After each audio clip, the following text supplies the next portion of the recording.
Ka tangi hoki a hau, ti he mori ora. Ka mihi ki na maunga tapo o tene wahi. E tapara nei i a tātou katoa. Ka mihi hoki ki na mana whenua. Koto i pupuri ana i te mana o tene wahi. Tēnā koto. Nō reira, e na mana, e na reo, e na karangatanga maha, tēnā koto, kua tai mai nei, ki te tōtoku i tēne kaupapa whakahirihira. Ka nui te koa, ka piri tahi tātou, i raro i te tuanui o tēne whale. Nei rā te mihi atu ki a koto kato. Tēne te mihi atu ki a koe. E te mare i kura. E te hoa. E Jemaima. Me mihi ka tike ki a koe, moto tuhe ahorongi. Ko eke koe, ki nga taumata tike rawa o te whare wananga.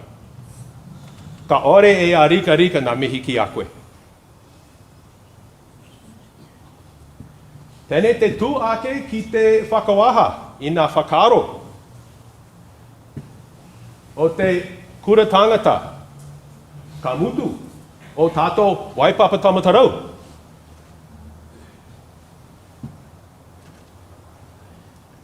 Ahakoa, nā tairo a kupe, kua tutuki nā mahi, whakapōkaha.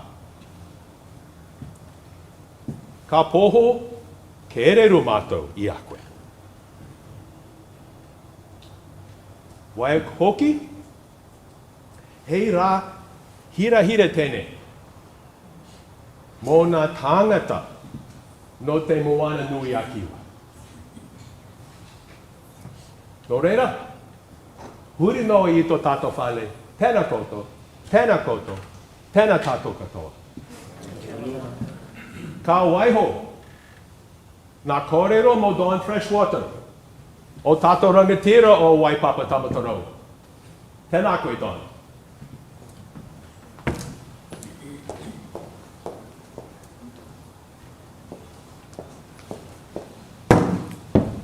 Tēnā koe, Greg. Kia ora tātou, ko Dawn Freshwater Takaingoa, I o rangi o Waipapa Tamatarau. No mai, haere mai. Welcome to the Whale Talofa, and really I have a very few words to say just by way of setting the scene for our Pro-Vice-Chancellor, Jemaima, who's here with us tonight to share not only her heritage and the mental health, wellbeing, heritage and academia voyage of resilience, but also to leave with us her legacy. And I wanted to say a few things first of all to you, Jemaima. So if we start with heritage, having supervised numerous PhD students myself, and being a long time ago, having done my own PhD, I know that all PhDs are personal. They are always telling you something about your history. And there is a motivation in our histories that drives us towards the particular subject matter and the topic that we focus on.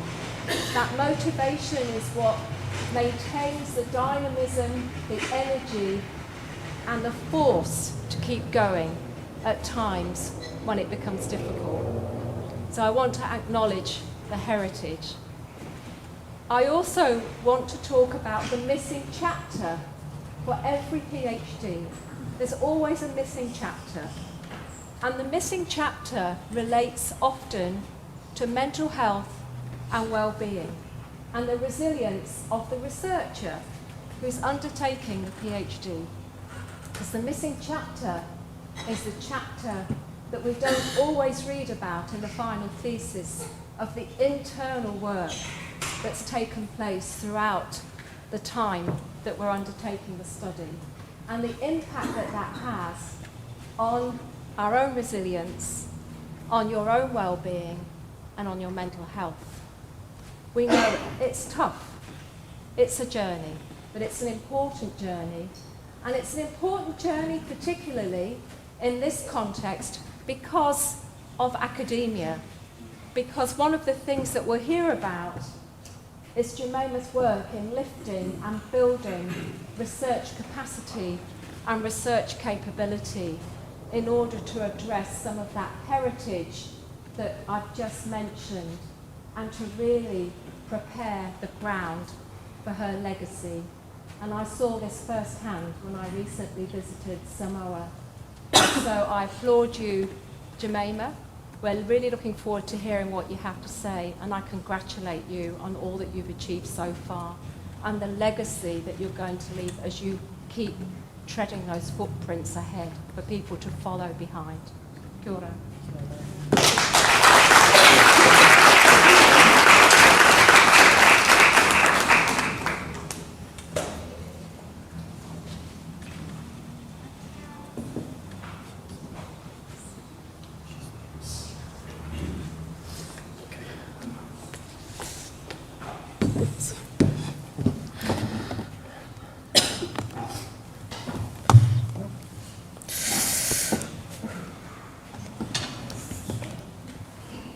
I was so nervous.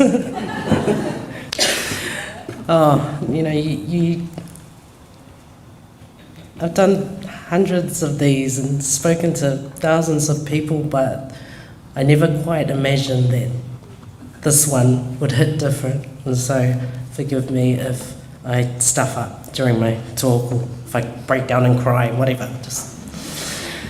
I'll just let it go.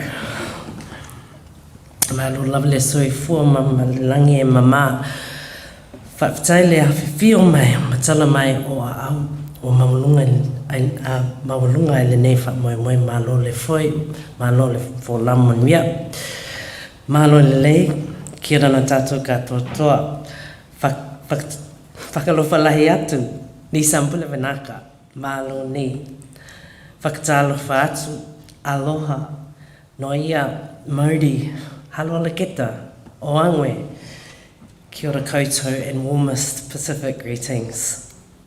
I would like to acknowledge the mana whenua of this place that we stand upon and our whale Pasifika rests. Ngati whātua o rake, ngā mihi nui koutou for your embrace. And thank you all for supporting me the way you do. Greg.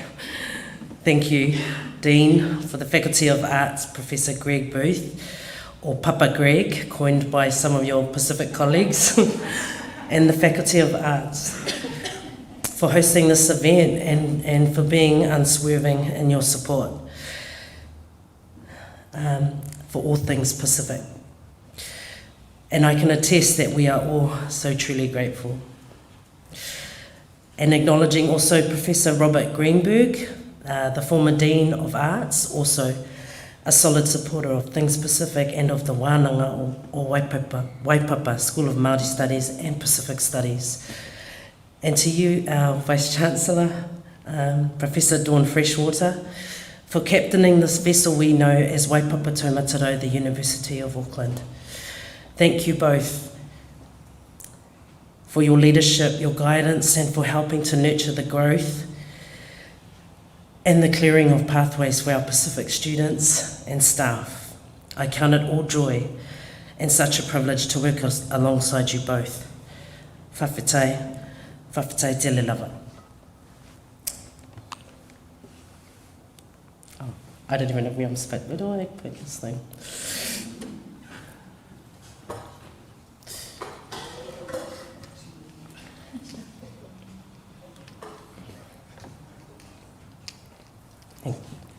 Thank you.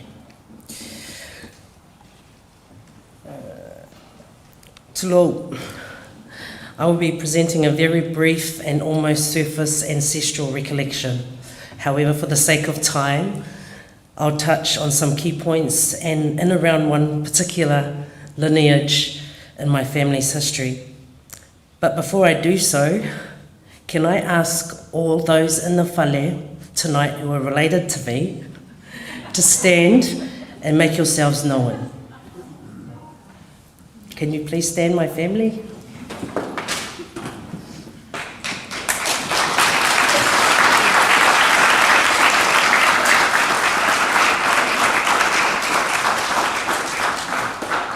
See people, it has taken a village to support my career. Whawhitai tele lava, I love you all.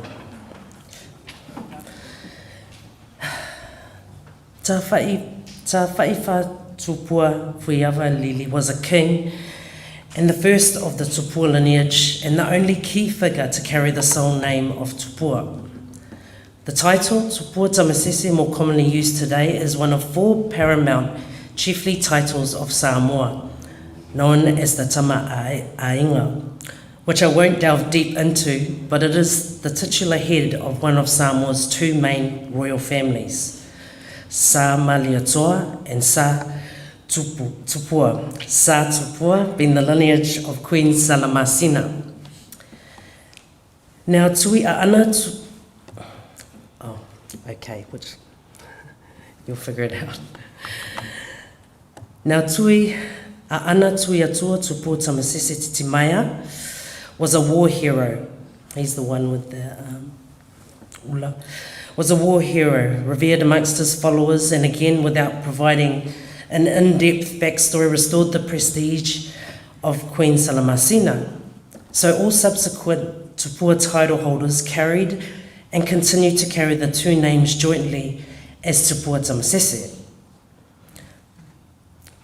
Tui a ana tui atua Tupua Tamasese Titimaya, with the headdress, joined in union with Fuatino Le Finiali Taimaliutu, and they had a son, Tupua Tamasese Le Lufi I, with the headdress, born around 1855 in Vaimoso, Samoa. There were other children, but for the purpose of this talanoa, I'm only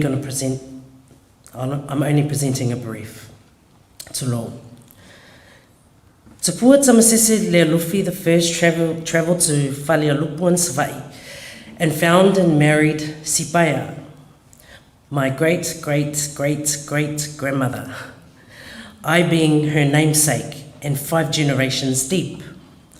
Sipaya is the daughter of Solia, a high chief in Whalealupu, the Ainga family of the war goddess Nawhanua, in the orange image. Nawhanua, who has been most of my life my superhero. There is a sociological theory of the 5-generation rule. The 5-generation rule suggests that major cultural or societal changes often take up to 5 generations to fully take root and become the norm. Which brings us back to Sipaya and Tupua Tamasese Le Lufi I, 4 generations before me. They all did something so right. If I'm standing in front of you today, the most unlikely of people. So based on this theory, I consider that from me onwards, becoming a professor should be the norm. Now, Tupua Tamasese Le Lufi I and Sipaya had 2 children. My great-grandmother, Mea Tuwai Solealofa Tamasese, the lady with the bun. Oh. And her brother, Tupua Tamasese Le Lufi Ana II. I visited Grandma's grave in Mangle Cemetery this past Father's Day to draw something from her, to be able to pull this lecture together. I never planned to preface my lecture with the introduction of my ancestors. I've kept that close. My grandma obviously came through and considered it necessary. Grandma Mea Tuwai married my great-grandfather in the red shirt, Masuing Malie Simi James Gave, a Samoan Frenchman who was known for his love of cigarettes and beers. I blame the French side. Jokes. He lived with us growing up. I played a lot of belé with him, or playing cards. And in all that time I'd known him, I never heard him utter one word of English. Hearty but precious moments. So at that time, for a few years, there were 4 generations under one roof in Avondale. And times were hard, but such a joy. To grow up with one's elders, with one's parents, grandparents, and great-grandparents under one roof, it's such a blessing, and it's unparalleled.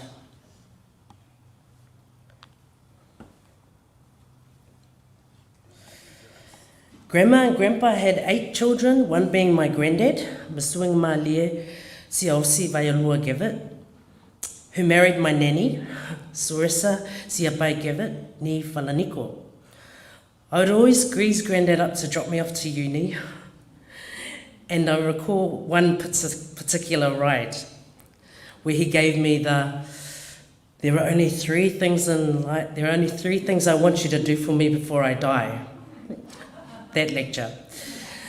I took a deep breath. He took a long inhale on a cigarette, like father, like son. He said, number 1, don't smoke. Number 2, marry a good Samoan man from a good family. Number 3, be the lawyer in the family. He crossed the veil and I fulfilled 0 of his wishes. Tried the smoking thing, tried law, but I just couldn't do the 8 a.m. lectures 3 times a week and sports every day of the week and church at Nawhanua PIC at Avondale. It just wasn't me. And well, got the Samoan person from a good Samoan family, but not exactly the gender Granddad had intended for me. My apologies, I digress. Okay, Nanny's father, Grandpa, Mawawa Whalaniko, was a tufunga tatau, a master traditional tattooist, as well as a master builder. A couple of Catholic churches still stand today in Salelonga and Savai, and through Nanny is where our Tongan ancestry stems. So bring it back to Tupua Tamasese I. He remarried. Her name is Vaenga Asilaulu, and one of their sons is the infamous Tupua Tamasese Lealofio Ana III, a Mau leader. The Mau, labelled as a rebel group by colonial authorities, was formed by Samoans in the 1920s as a political movement calling for Samoa's independence from New Zealand rule, under the slogan, Samoa mo Samoa, Samoa for Samoans. The Mau was in response to the 1980 flu epidemic, also known as the Spanish flu, which devastated Samoa then under New Zealand administration. The virus was introduced in November 1918 when an infected ship, the SS Talune, docked in Abia. With no quarantine measures enforced, the flu quickly spread, resulting in the deaths of approximately 22% of Samoa's population, around 8,500 Samoans.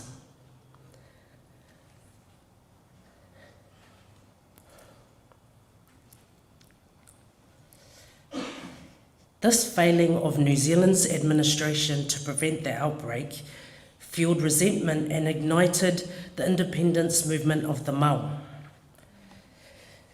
Tamasese Lealofio Ana III, a Mau leader, was assassinated in a peaceful march by New Zealand soldiers in Samoa on December 28, 1929, and remembered to this day as Black Saturday. And that's the photo of him lying in state with some of the Mau. And in his dying moments, this leader declared, Samoa, file mupea, masio ototo nei tau valea, aia aonga, loolo mo nei mea.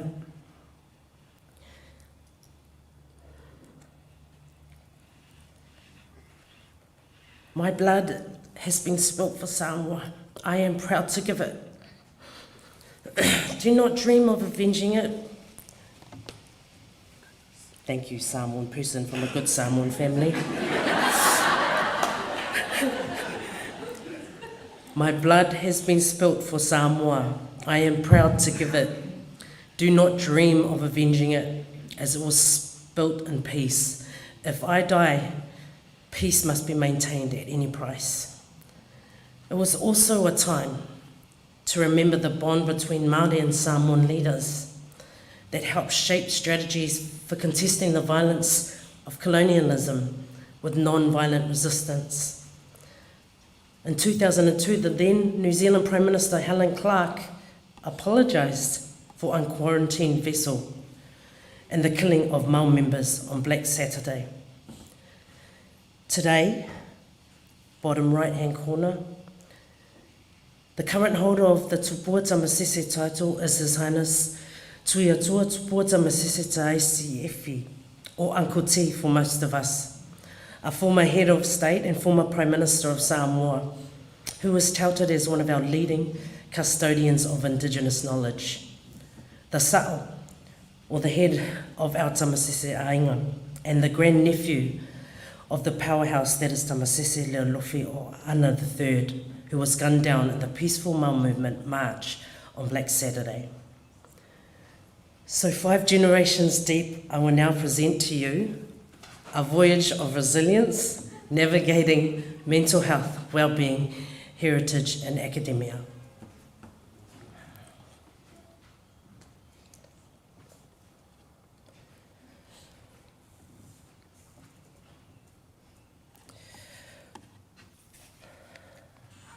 Apologies. Just a trigger warning. I will be discussing some content that may be disturbing or distressing, and please, if you're feeling some type of way, feel free to leave the room, go take some deep breaths outside, do some mindfulness, demure cutesy, and come in when you're ready. But there's a number there that you can access, 1737, 24 hours. And I'm sure there are some clinicians in the room, should you need to chat. So, suicide, how did I get into it? When I was at Avondale College, I played a lot of basketball with, and one of the players, a dear friend, killed herself. And it really impacted me. It impacted all of us. And I could never quite shake that. So moving on, I thought perhaps while I was at university, I might as well do a master's.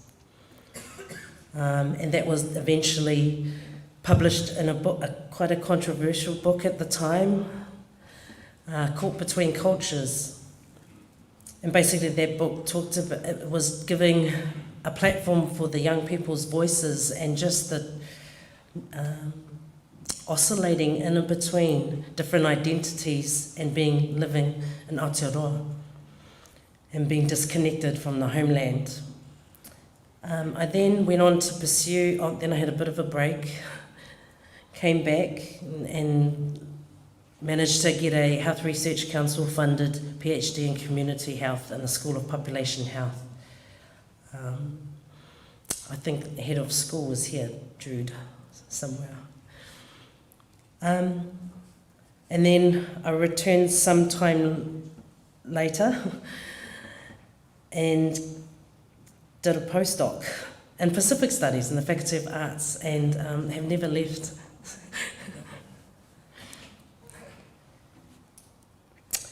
Now my PhD looked at Samoan suicide youth, suicidal behaviours and protective factors.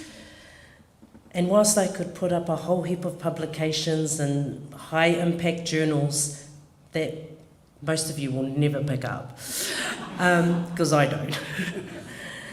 What matters to me is research impact and what that means for our communities. And research impact is ensuring that we can see ourselves, even if it isn't a pamphlet.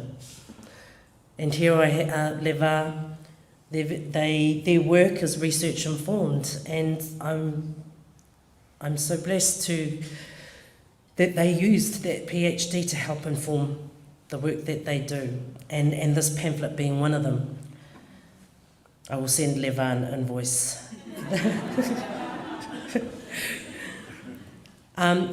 Later on, I was awarded a Health Research Council partnership grant, which I was able to look at Tongan youth suicide prevention, along with Aulula Leno and Dr. Edmund Feoko. And then, of course, it's important. You can't always have things in the English language.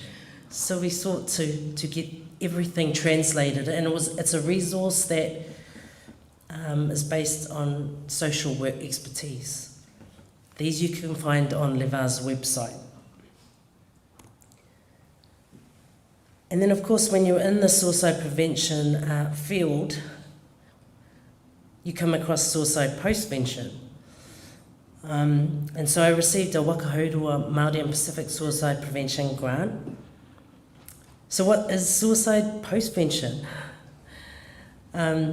It's basically the people that are suicide bereaved after someone has died by suicide, and how we can support those who are still healing, those who are impacted by the trauma of the death of a loved one. In fact, suicide postvention was coined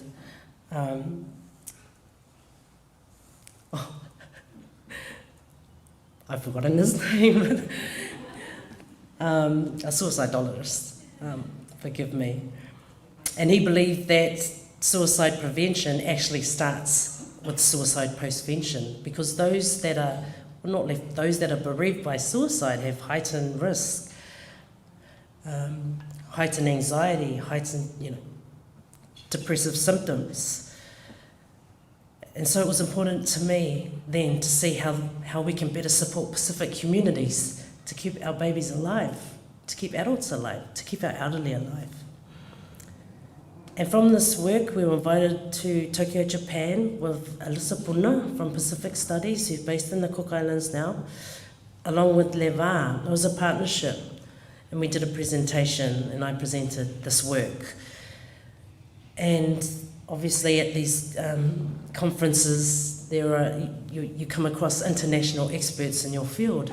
And so I was invited then to contribute a chapter to the handbook International Handbook for Suicide Postvention.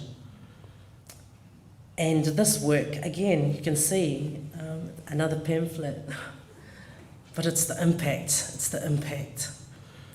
And what's inside resonates with Pacific communities, and how best, say, victim support or a counselling service, how best you can enter a home, for instance, or how you treat the body, how you treat your loved one, and how you talk with someone, how you approach the house, how you even deal with the scene. I've been to a few scenes of those who have died by suicide.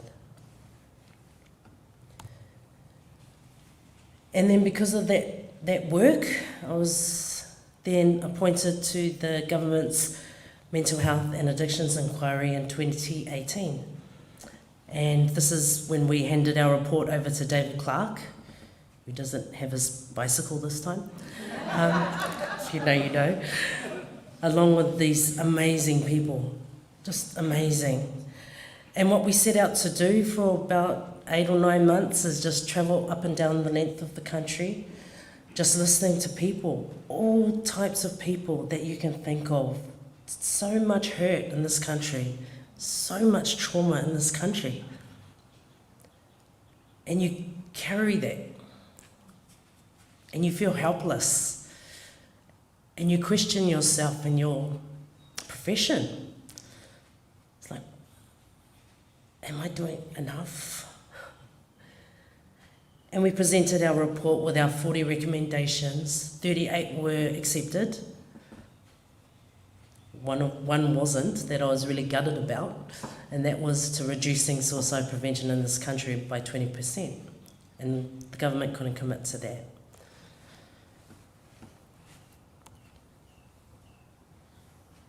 Now, this same year, I think, I was invited, the university hosts a Raising the Bar event, amazing event. It's like this, in bars, local bars in town, and you give a talk about anything and everything. And it aired on RNZ, the recording, and I had to sit, and I came into my office, actually, my office just over there. I was by myself, no one was in, and I had to sit through the 7-minute tirade, a racist tirade left on my voicemail. And I guess, your career progression does not come without its challenges. And racism is real, racism is hard, and racism impacts the mental health and well-being of our students, of our staff, of most people that are sitting in this room tonight. And then I was invited to contribute this chapter in this Handbook of Critical Whiteness, talking about racism in academia. I was in two minds, because it's not exactly, it's not exactly a comfortable thing to write about or something to talk about. It can be quite triggering, actually. And I was invited by Professor Giorgio Ravulo, who was appointed Australia's first Pacific professor. And no word of lie, I was down here after work, and I heard a knock on my door, and I opened the door, and there he was. And I was like, what? We just stood there fangirling and fanboying. And I thought, the ancestors, they hear me. And I think what's special to me about this chapter is that I was nervous to pass this on to my fellow leaders. I was nervous. Being the only brown woman in that tower, it's actually a beautiful tower. And they were so supportive. They still are. It's my middle table. Go and shake their hand, give them a hug. Strong allies.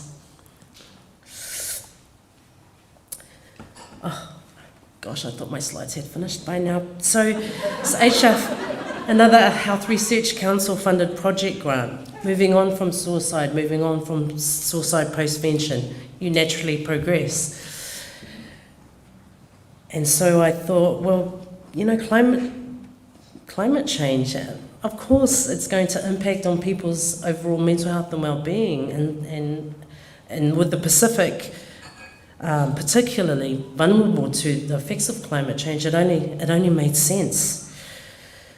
And during that time, doing this study, COVID hit, and so the borders were closed, premiers passed on, Cyclone Harold hit, impacted our ability to conduct our work on the ground in Cook Islands, but thankfully we had Cook Islands-based researchers and Niue-based researchers, and I thought it was meant to happen for this project, because how else were we going to grow the capacity, the research capacity and capabilities of our Pacifica researchers?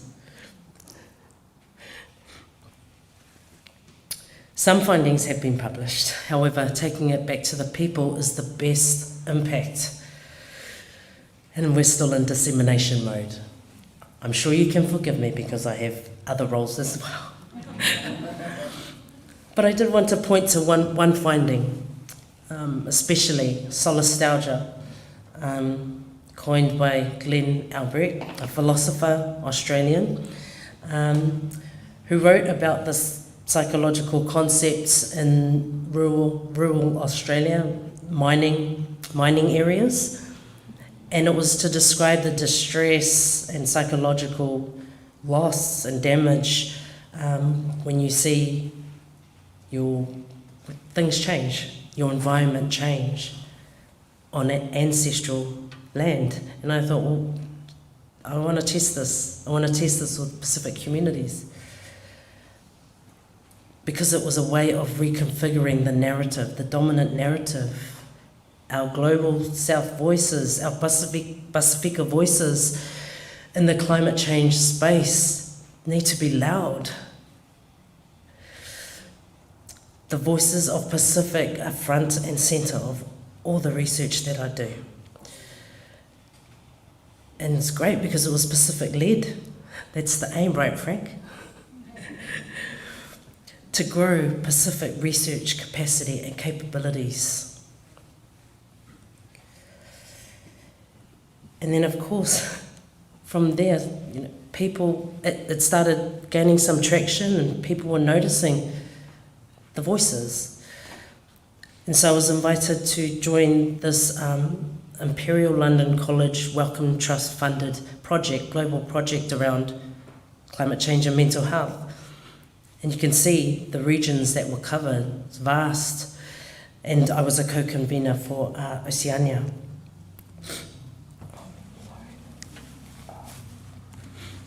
And what spilled out from that is we've developed or produced a global research and action agenda for climate change and mental health. And these are my colleagues, some of them from Oceania in partnership with the University of Queensland.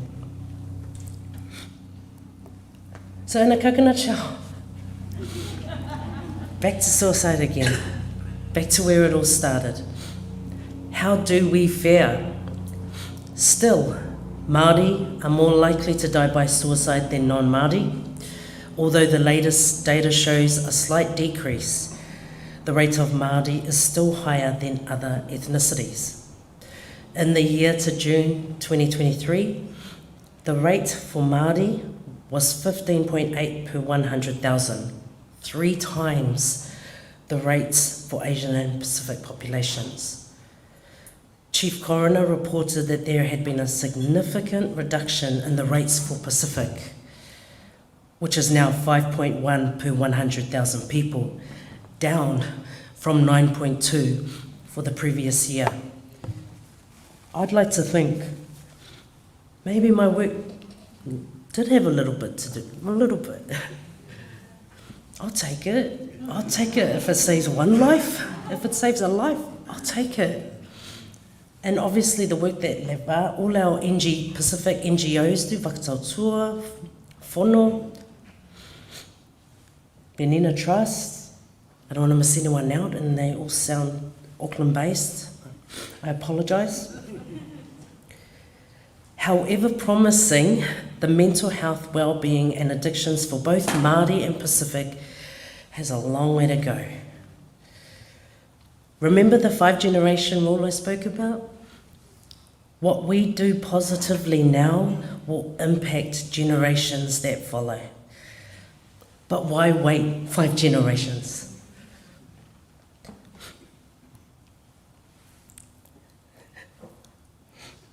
Thank you. As I said, it takes a village. These people that you see on the screen have all helped me on my research journey. Every single one of them.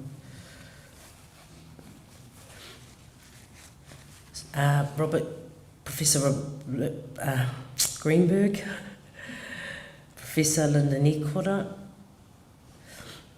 Dame Te Willa Percival, Professor Damon Thalesa, Professor Shanti Amuratunga. Where are you, Shanti?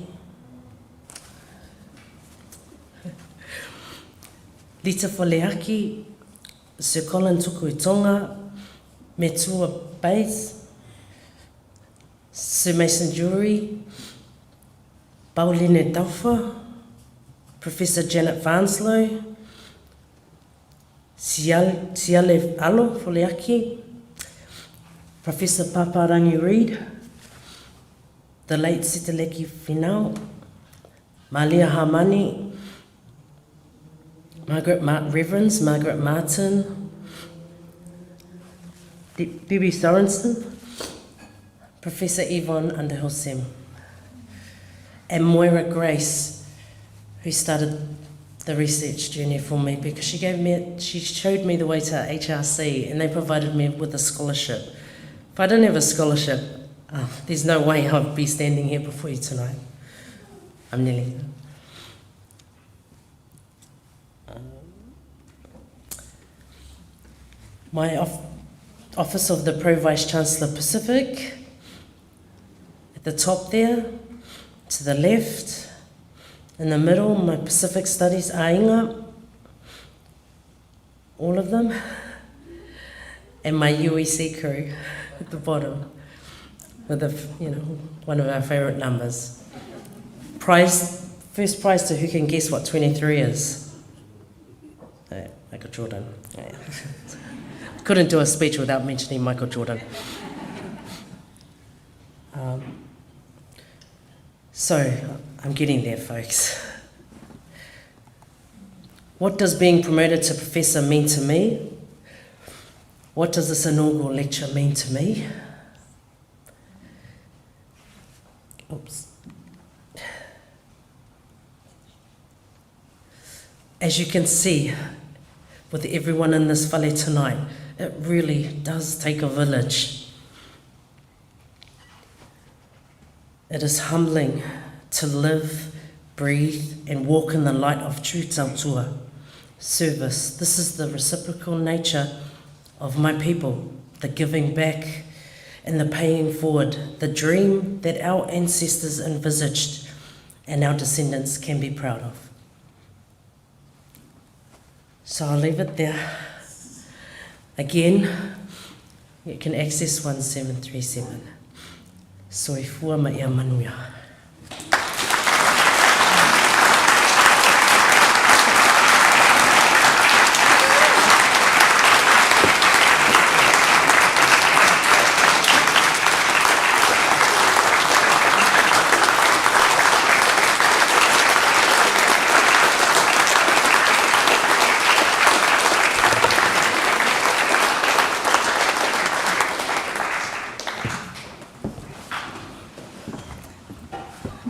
Jemaima, on behalf of everyone here, we just want to say we love your work, we love you, and we've really learned in lots of ways from the journeys you've taken. Just a brief introduction, I'm Professor Yvonne Underhill-Sem. I'm delighted to just take this little role as MC at this moment to ensure that our Professor of Pacific Studies is embraced by Pacific Studies, which is just across the room, and our staff are here. So just to begin that, one of the things, Maima, that you mentioned was the students that you work with and inspire in so many ways. So I'd like to invite one of our PhD students to come and on behalf of the other students just share a few words of the impact, as you've spoken about, of your work for them. So we have Zoe Henry, who's in the last few months of her PhD, and she is going to speak on behalf of her colleagues and students.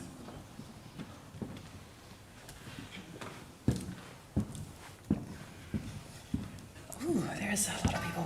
Yeah, you're right. Tēnā koutou katoa, whakalawhalai atu ki matoloasi. My name is Zoe, and I have the honour and pleasure of representing our Pacific student communities that our Professor Jemaima Tiatia-Siau has and continues to serve. I want to acknowledge first your beautiful whānau. Thank you for lovingly sharing her with us. You have instilled in her the deepest dreams of education and community. Mema, you are our ancestors' greatest dreams, and your lecture tonight reminds us of the importance of our whakapapa in a place that doesn't always see all of us. I first met Mema prior to making the move from history to Pacific Studies. This move was really difficult and it was anchored with lots of feelings of imposter syndrome, and I really wanted to earn my place in the whale. When I shared this with her, In her perfect Jemaima, hearty, Sagittarius fierce type of way, if you know, you know, there's some students at the back that are nodding with me, I see you. She eyed me out, and I thought she might actually step me out. She didn't, but she told me that was BS, and that if I felt this way as a potential PhD student, that there would certainly be a number of Pacific students who felt that way about their whale and about their space on campus. She reminded me and the rest of us that we had a responsibility to look beyond ourselves, to deal with our insecurities by building into and with our communities. She told us that we had a responsibility to move forward, not alone, but to bring our students and communities with us, always, period. So Jemaima, on behalf of our Pacific student communities here in the whale, and I'm going to take a minute, can I get you guys to stand up with me real quick? If you're a Pacific Studies student or you're a Pacific student in here, please stand up. That's been taught by Jemaima, that knows Jemaima, that has been harassed by Jemaima. No, I'm kidding. Please stand up, please stand with me. This is just some of us that are here in the whale. Not all of us are here. But we want to thank you, Jemaima, for your service and your leadership. Thank you for teaching us that care and responsibility for our communities doesn't just start with an ethics application and end with a journal article. Thank you for always thinking of us and championing us in places and spaces where it's only you at the table. And mostly, thank you for getting rid of the table and rolling out the whale instead. We are so proud of you, Professor, and we are ready, and we can't wait to see where you lead us next. Kia ora.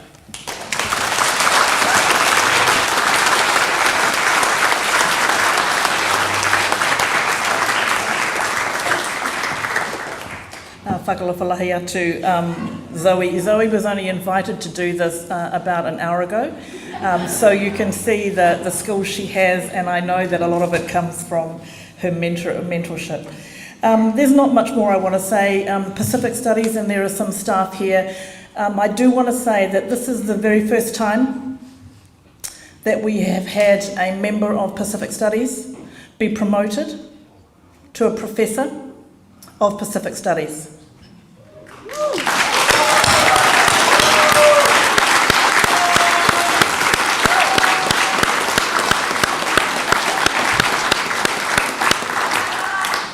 And so, in partnership with our family next door, our wānanga, we are always grateful for the fertility that comes from being close on this land with Te Wānanga o Waipapa and Jemaima. I think that your journey and the generations that you bring with you have really sowed some really more fertile seeds for us to grow. So without any further ado, I think really I'd love to see family. I know that there's a wonderful uncle here, Uncle Siasa Gave, who would like to speak on behalf of his family and Jemaima's family. So Uncle Siose, could I invite you?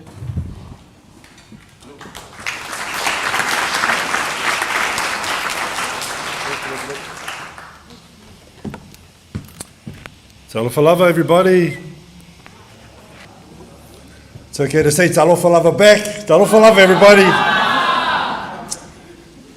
The last time our family was here was another amazing event, and that was when Jemaima was took up this new position as Pro Vice Chancellor Pacific, and it was in this amazing whale. Our family contingent isn't as big, but boy, we punch well even in smaller numbers. Huh? I'm just going to take a few minutes just to thank everybody in this room, but I'm going to, rudely refer to my phone, because when you get to my age, you forget where you park the car downstairs sometimes, you know. Thank you, Professor Greg. Just want to remember the passing of Kingi Tuheitia Potatau, Te Whero, and in the same breath, acknowledge the new dawn. Ngā waihono I te pōpaki Can we have a round of applause, please, for the new queen?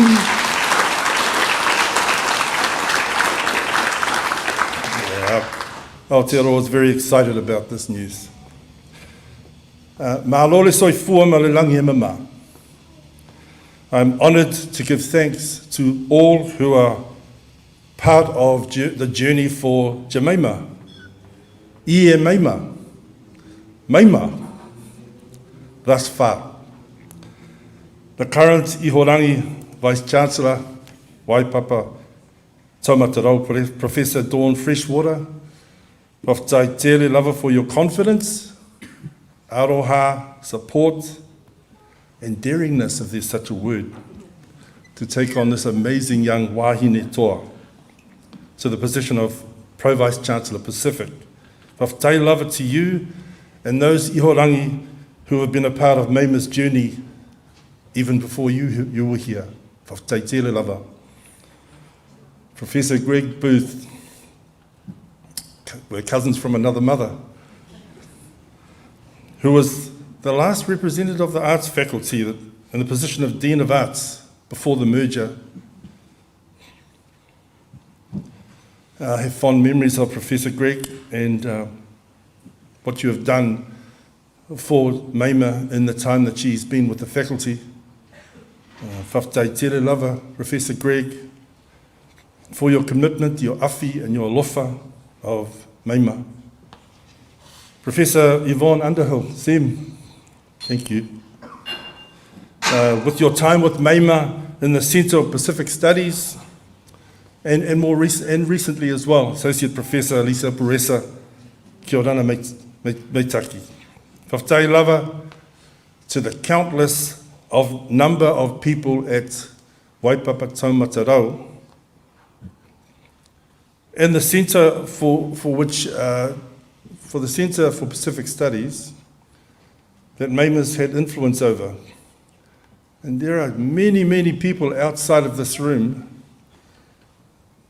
that have engaged with Maima and that have been influenced mostly positively by Jemaima's interaction and engagement. Whaftai tere lava to everyone who took the time out to attend tonight. To say we really appreciate you is absolutely an understatement, and I can tell you a little bit more about what her nanny said to me tonight before coming here. So realising how incredible she can be, unapologetically Samoan, I'm tripping up like you are, and holding that power because of where she has come from and her direction thus far. Whaftai tere lava for the opportunity that the University of Auckland, Waipapa Taumatarau, has given Maima. Whaftai tere lava for her late grandfather, Masuinga Marie Si Osi Vaialua, her late father Toilolo Papu, her mother Joyce, Angelu, her sisters Mary and Fola, uncles and nieces, her nephews and uncles and aunties, her nephews and nieces. I bring thanks from all of them that represent Maima's purpose. Her ainga is her purpose. Her ainga is her purpose. And in your own words, quoted tonight, you are the parents' and grandparents' wildest dreams. The dream that our ancestors envisaged and our descendants can be proud of. And that's Maima's vision.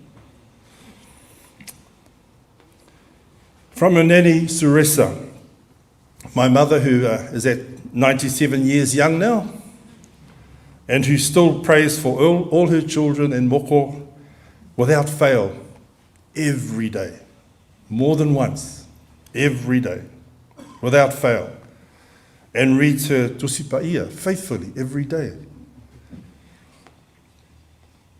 She sends both her alofa to Maima and her heartfelt thanks to all in this room and beyond these walls, those who are not physically present for the journey thus far. I explained to Nanny, to Mum, to her about a little bit about the detail of what's happening tonight. Memory gets a bit sketchy nowadays at 97. Here's what she had to say, really briefly. To my dear Maima,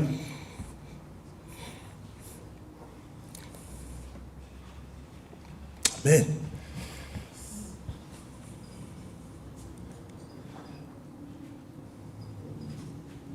I think I did this last time. To my dear Maima, I love you so much. I'm so proud of you. So sorry I can't be there with you tonight, but my words I can leave with you. Wha moli moli. Give my love and thanks to everyone in the whale tonight for helping you on your journey. Professor Jemaima, you carry us with you now and always. Remember, God is with us and will never leave us. Alofa atu nani. So just finally, there are people in this room, my wife Tafaunga and my sister Joyce, Maima's mother, who go beyond the pamphlet that Jemaima was talking about and who put into practice work around self-harm and people who take their own lives. And we are impacted because we work with youth now, Pasifika youth mainly, but we work with youth now. And we've had 4 cases already this year. And the impact of one case of suicide is just huge. And so we rely on research because I say to my colleagues, I've got a niece who kind of knows what she's talking about in that area, especially around postvention. And so we help to support people who have been affected by suicide. So I just wanted to leave that with you to say that it goes well beyond the academic articles and all those sorts of things and the teachings that she's been able to be privileged to in terms of our Pacific students in the room. And so with that, I'm just going to say finally a big, huge thank you for Taiteri Lava Tamaima for your work so far. And we will just continue to see you rise and rise and rise. And you go with us, you will not go alone. Taiteri Lava.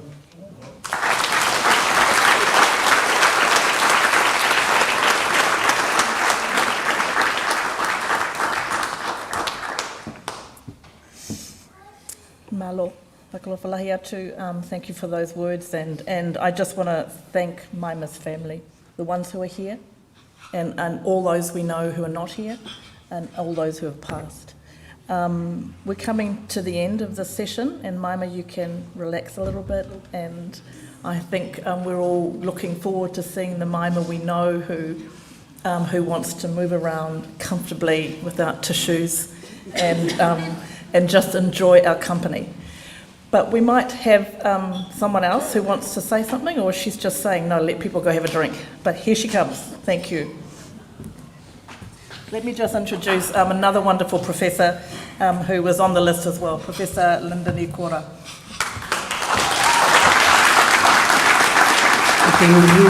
Tēnā koutou. See, the Vice-Chancellor has gone off to a finance meeting, I think. But tēnā koe, Vice-Chancellor, Deputy Vice-Chancellors, Deans, Head of Schools, students, and most certainly family, because tonight is all about family. But I did feel moved to stand up to speak a few truths about Jemaima. Nā reira, e taku teina, tēnā koe. I met Jemaima about 30 years ago, somewhere in this precinct. We were gathered together by another researcher to come and sit together to talk about research methodologies. So I think we might have been sitting around a round table or something, and I was on one side. Jemaima was on the other side, and we were giving each other that Pacific look, you know, it's sort of like eyes slide left, trying to sort out what kind of person we were in terms of each other.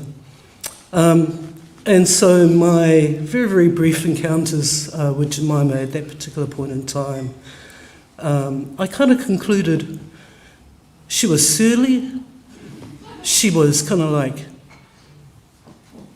don't get caught in a dark room with her.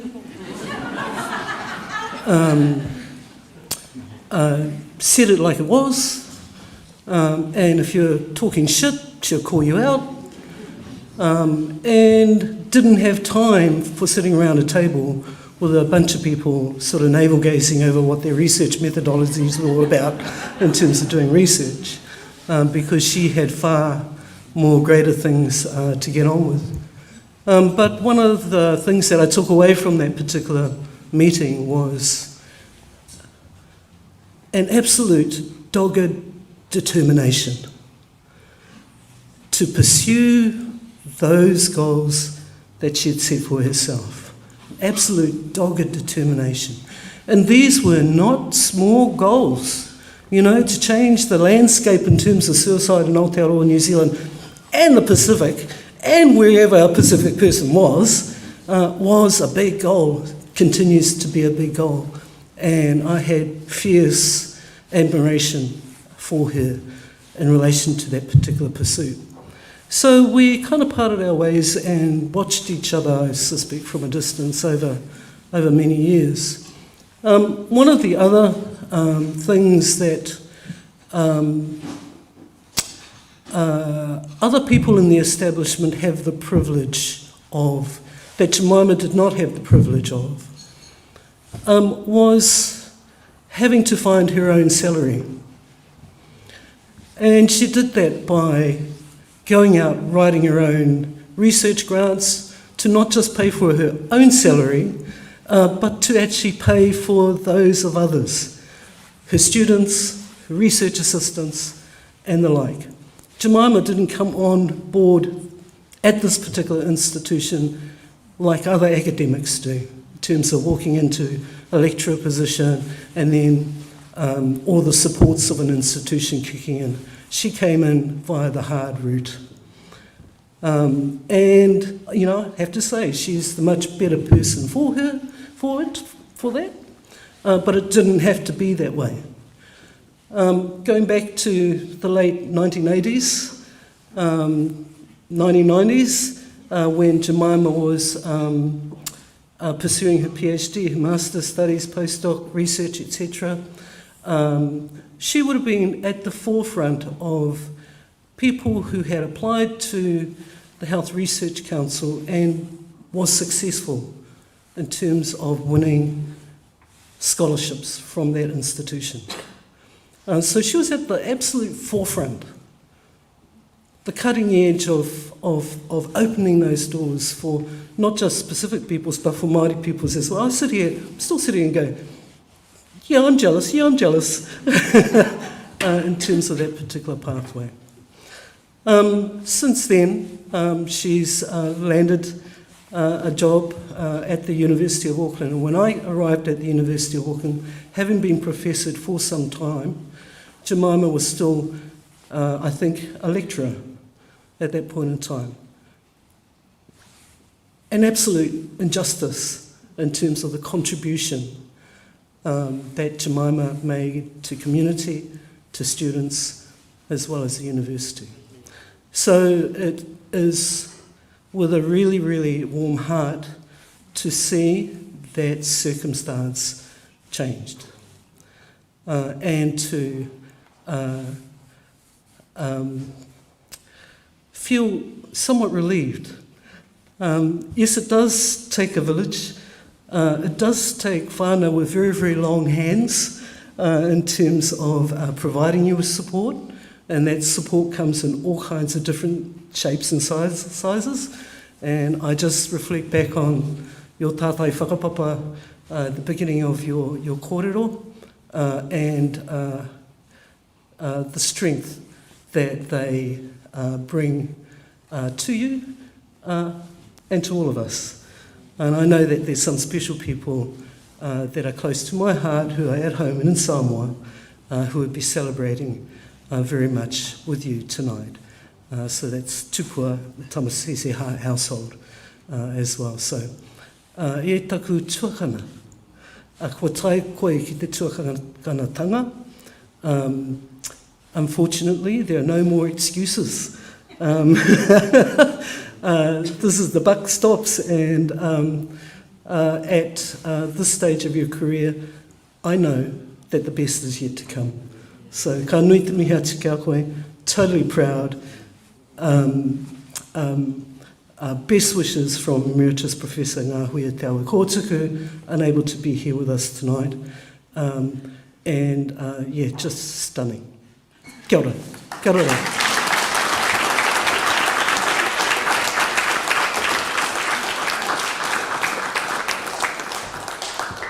Well, the accolades will rightfully continue for some time to come, and as Linda said, not just in this house. So I just want to open up to see if anybody else would like to share some stories.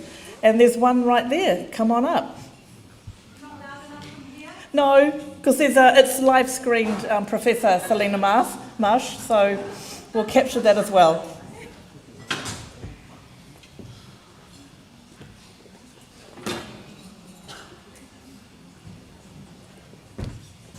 Ma lole soifua ma o malalangi e mama. I just want to represent Avondale. I just want to put out there, Avondale, two Samoan girls born and raised in Avondale, both with issues with Siosi Gavitt. Avondale College students. First in family, full professors. Thank Lea Tour for the blessings, for our different paths. I'm so proud of you.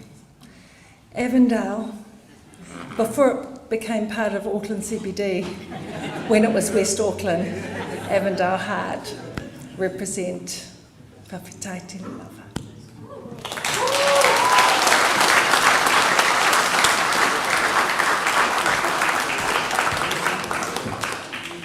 So we've got Avondale.